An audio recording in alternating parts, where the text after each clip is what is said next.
లూకా సువార్త 10వ అధ్యాయము.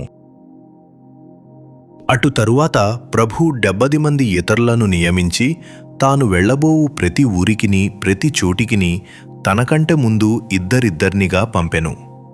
పంపినప్పుడు ఆయన వారితో ఇట్లనెను: కోత విస్తారముగా ఉన్నది గాని పనివారు కొద్దిమందియే.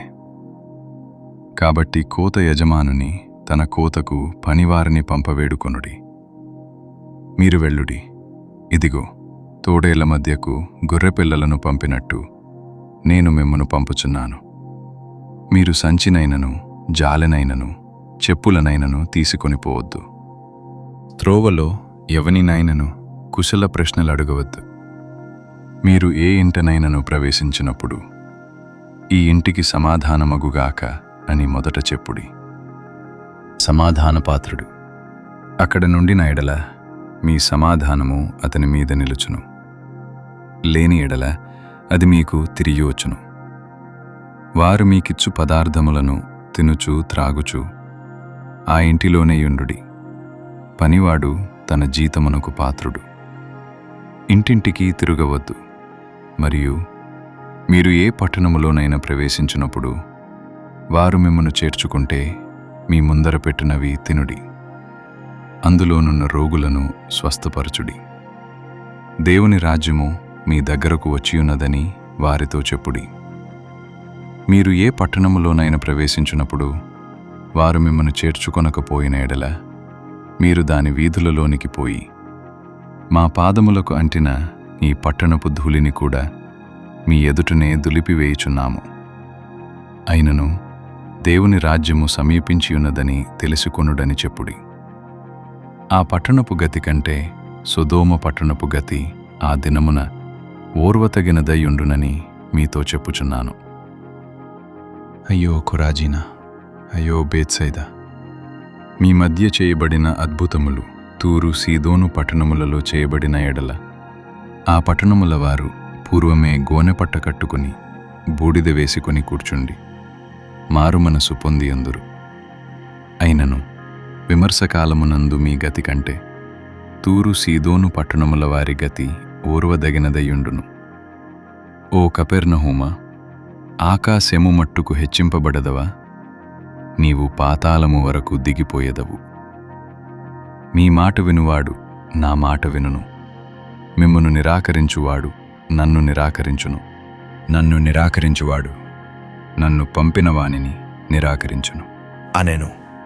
ఆ 70 మంది శిష్యులు సంతోషముతో తిరిగి వచ్చి, ప్రభువా, దయ్యములు కూడా నీ నామము వలన మాకు లోబడుచున్నవి అని చెప్పగా ఆయన, సాతాను మెరుపు వలె ఆకాశము నుండి పడుట చూచితిని.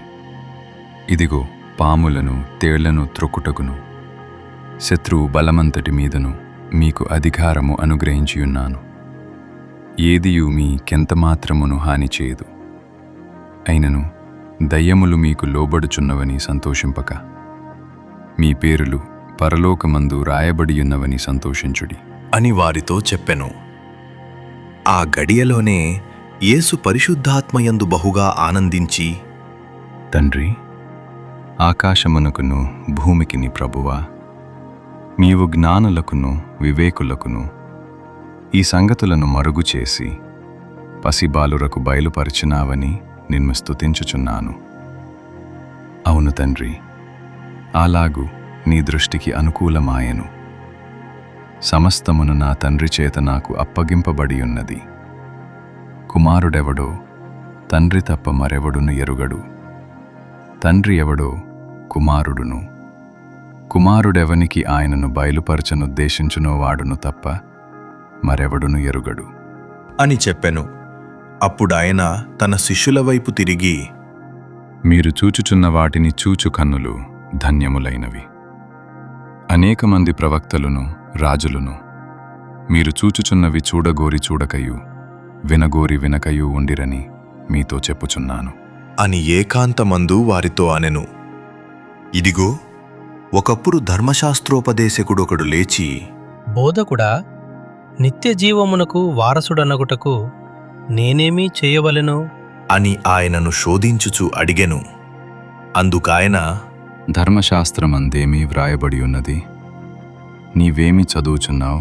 అని అతని నడుగగా అతడు, నీ దేవుడైన ప్రభువును నీ పూర్ణ హృదయముతోనూ నీ పూర్ణ మనస్సుతోనూ నీ పూర్ణ శక్తితోనూ నీ పూర్ణ వివేకముతోనూ ప్రేమింపవలెననియు నిన్నువలే నీ పొరుగువాని ప్రేమింపవలెననియు వ్రాయబడియున్నది అని చెప్పెను. అందుకాయన, నీవు సరిగా ఉత్తరమిచ్చితివి. అలాగు చేయుము, అప్పుడు జీవించెదవు అని అతనితో చెప్పెను.